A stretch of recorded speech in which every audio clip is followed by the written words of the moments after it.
شاعر مشرق ڈاکٹر علامہ اقبال سے متعلق ہے، ان کے پیدائش سے متعلق ہے، اور دوسرے انہی کی نسبت سے آج کا دن عالمی یوم اردو کے نام سے بھی جانا جاتا ہے۔ چونکہ وقت کم ہے، صرف 4-5 منٹ میں کچھ باتیں آپ کے گوشت گزار کرنا چاہوں گا۔ ہماری بات کا بھی 2 حصہ ہوگا، ایک اردو کہاں سے چلی، کہاں تک پہنچی، دوسرے علامہ اقبال کے کچھ پیغامات نہ لیتے ہوئے اس کو تحریر میں کر لیا ہے تاکہ آپ کا وقت زیادہ برباد نہ کر سکوں۔ میں گزارش آپ سے کروں گا کہ آپ بہت غور سے اس طرح کی چیزوں کو سنیں۔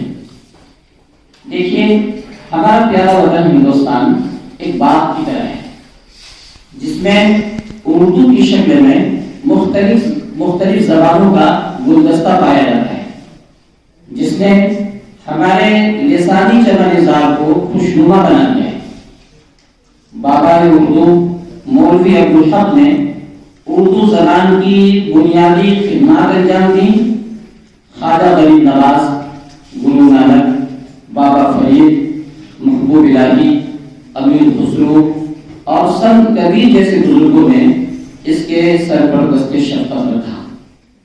راجاؤں، مہاراجاؤں، بادشاہوں، نوابوں اور جاگیرداروں نے اس کو سہارا دیا۔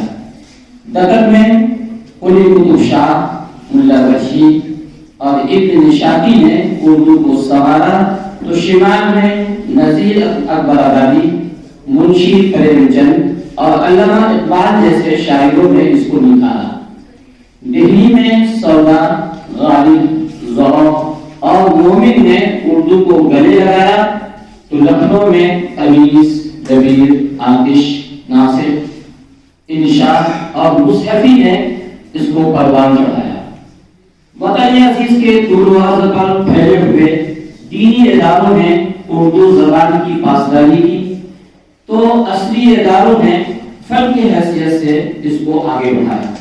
ماضی قریب میں سر سید احمد خان، علامہ شبلی نعمانی، علامہ سید سلیمان ندوی اور ان کے رفقا نے اردو کو علمی و ادبی ساتھے میں ڈھالا، تو عصر حاضر میں قادر الکلام شعراء اور محبان اردو نے مشاعروں اور ادبی محفلوں کے ذریعے اردو زبان کی ناقابل فراموش خدمات انجام دی۔